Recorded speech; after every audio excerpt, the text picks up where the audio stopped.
Hello, welcome back to the Pensive podcast. If you've watched me before, then things will look a bit different, but if you're listening, nothing is out of the ordinary. Everything is exactly the same. Don't look at the man behind the curtain. So, a little bit about me if you haven't listened or watched the podcast before. Like I said, I'm Chloe and I'm a creative consultant. I love all things creativity and mindfulness and productivity and just feeling relaxed. Especially these days, I just want to be relaxed. I created the NPR method, which is a creative life management system, helping you to get organized in your day-to-day life and be creative. And I also run workshops around creativity and well-being.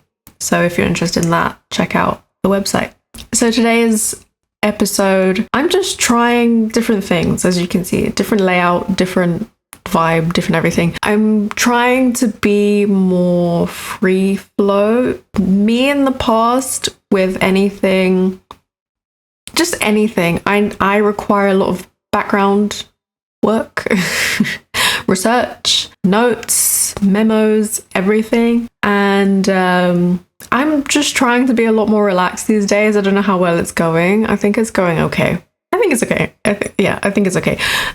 So I'm trying to apply that same rationale to this podcast, and I feel like maybe things will come out a bit more free and easily and more natural, more organic. So I just wanted to pick on a certain topic and talk around it and see where it takes me, see where the conversation goes. So today I thought to talk about transition periods, in between periods, these in between moments that we kind of shy away from. And I know I did for the longest time.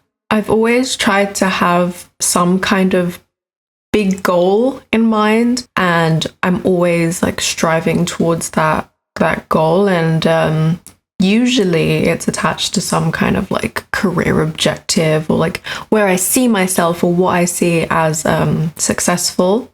And very, very, very recently, I think I just decided to unattach myself from that, just become more and more in alignment with my own values and what I preach, because like the NPR method is all about, yes, it's you have a goal, but it's more about the process of doing and becoming rather than achieving and like hitting this mark and fulfilling that goal. I think it's one of those things when you have a birthday and you're like, oh, I'm a new chapter kind of thing. I've always kept values at the center of like all the goals I'm setting. You know, I practice what I preach. Like I sit down and I think about what is valuable to me and what do I care about as an individual. But what I didn't reconsider is that my values and goals might change or need some kind of adjustment or realignment, and these things need like reviewing and updating. I think the feeling of being in between moments or in a transition or not knowing where we stand is quite scary, just because we've been accustomed or told, or we're just kind of in this arena of people wanting to reach for their goals. I mean, I think it's great to have goals. I think it's great to have ambition. I think it's great to strive for something. It's just when your values and that goal, like everything kind of needs reassessment as you move through life, because, you know, you're kind of assessing things as you're going and reaching certain checkpoints and certain milestones. Things you may have wanted to happen 6 months ago might not match up even 3 months down the line. So there needs to be this constant like update of what you want, what you value, who you are, who you're becoming, these kind of things. I'm really just getting to grips with understanding that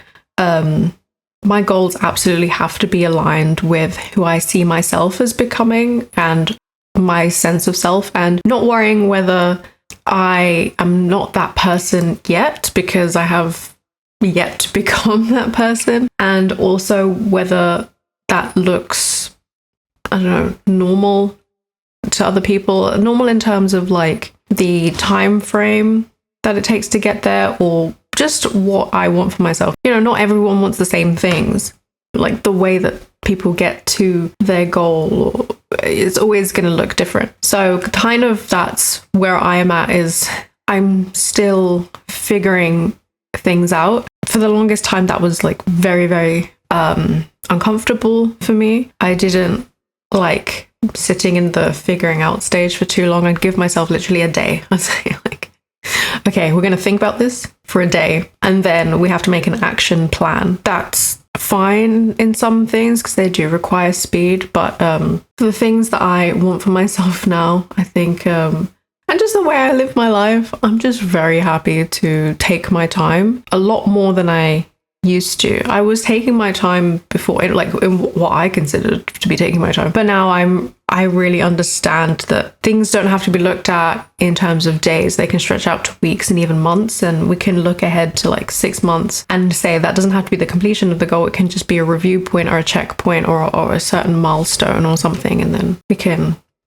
change, pivot. That's another scary word, is pivot. My God, like changing again after you've decided, that's terrifying. Thinking about the idea of pivoting, it kind of makes me think back to this past year. I had a lot of false starts, I would say. What I mean is I would start something thinking, this is it. This is where I need to go. This is how I need to do it. I know I'm doing this time, you know, a few weeks or a few months down the line of doing that and having a lot of energy expended to do that. It wouldn't feel right. It wouldn't work for whatever reason. And then I'd completely stop. Like usually when you're going through life, you kind of are working towards something, and then maybe like you make a small adjustment and continue doing it. Whereas my way of doing things, it would just be to stop completely. Imagine like a car where you're just pumping the accelerator and then pumping the brakes and then pumping the accelerator and pumping the brakes. And it's very jarring. Your car is jolting. It's not good for the car. It's not good for you. You're getting whiplash. Like it's a whole thing. Just imagine that kind of scenario.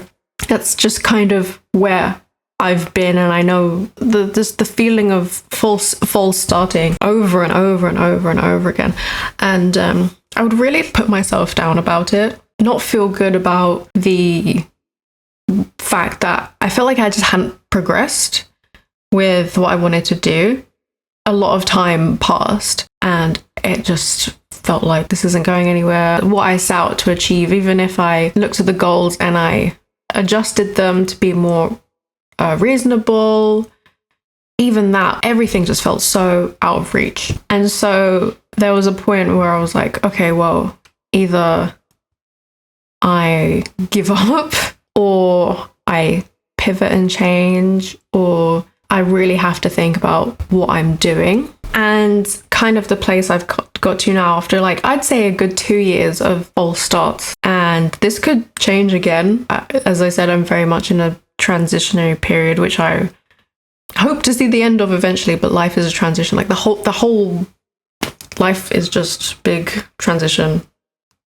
We need to go with the flow. That's what I'm trying to do here. Currently, where I am is realizing that what I have been striving towards so fervently, the way that I've been doing it matched a past version of me. It matched when I had a certain type of energy and a certain type of mindset that worked for me in the past. And my situation was different, where I was living was different. Everything that I was doing was different. So it doesn't make sense to try and go for something when the context is different, the situation is different, and my entire way of living is different. I no longer enjoy pushing myself like that, but I was still in the process of figuring out how to work without pushing myself. That kind of shift, as well as going back to my own personal values and what I thought I valued and what I actually want. Within my own method, I just need to listen to myself. That is the underpinning of your goals. And if you aren't in line with your own values, then how can you be in alignment with your goals? The point of it is to stop myself and say what I'm doing isn't working for who I want to be and what I'm becoming, as well as what I'm striving for, and just take it all as like a big learning experience for myself. Because quite frankly, I've never experienced this kind of delay, and it's really uncomfortable for me. Like, usually I find I'm very like I'm a proactive person. I have a lot of ideas. I'm happy to be on the go, doing things, having projects, like always doing something. So the fact that I had to experience massive delays constantly, it's frustrating. It's very, very, very frustrating. But it's made me realize like what I've been searching for this whole time in external things, it's not actually what I want. And what I actually want is this is so gross. It's within me. Disgusting. But it's true. Like what I actually want, I'm looking for a sense of purpose, a sense of safety, a sense of security. I want to be relaxed. Like I want to sit down. I want to be happy. And if I'm not doing things that fall into these categories, then I'm not going to do it. I'm not doing that anymore. Another really important part of accepting yourself to be in a transition kind of phase is asking yourself a lot of questions, because it's the time when you are going to be quite introspective. It's just part and parcel with the whole assessment thing. There's going to be a kind of toss up between your logical, rational mind and your instincts, I suppose, your gut, your intuition, or whatever you want to call it, or your heart, your soul, and your emotions. Like there's a lot of things at play, and you kind of learn what kind of person you are through this experience as well. I think I tend to start with a gut reaction to anything that I feel is right to pursue. And then my logical brain follows it up after with like a plan of action. I think that's why even through difficult periods like transitioning from the inception of an idea to, is it inception or conception? I'm not sure. The somethingception of an idea to the complete fulfillment, and the whole in between of not knowing what you're doing, where you are, if you're supposed to ask for help, but still having that gut instinct, for me, is what keeps me careering towards that thing that I want. But if you're more of a logical, rational kind of minded person, maybe if you're in this kind of weird phase, to get out of an ambivalent state, it would be better to note things that have worked maybe for you or maybe for other people in the past, and say, hey, look, this is the evidence that this has worked. This is the proof that I have, the facts, the data, the statistics, like whatever it is. Therefore, if this has worked for myself or others in the past, then it can work in the future. Whichever version is going to be more potent to you, whether that's your logical, rational brain or your gut instinct, just use that to sit with the in-between moment that you're in. Honestly, I think one of the best things that I've done is to not fight the transition, because you desperately just want to rush things and to get ahead and get to the next step. And sometimes the best form of progress is to do nothing, just be there and exist. Again, a very, very painful lesson that I've had to learn. I've never enjoyed simply existing. I always need to be doing, and sometimes the best form of doing is just being, because you're not in a state of like heightened awareness that you don't need to be in all the time. And when you're kind of just being there, going with the flow, doing what is required of you, or required to do what you need to do, but like in a very consistent, sustainable way, I think that can be quite powerful, actually. And some of the bigger moments in life, I think you can happily have those in between moments. Like you don't have to always achieve the goal to feel like life is worth living, or you're worth something, or success means something. It's equally as valuable to be proud of yourself for the day-to-day small accomplishments. A lot of what I'm saying is not brand new information to anybody.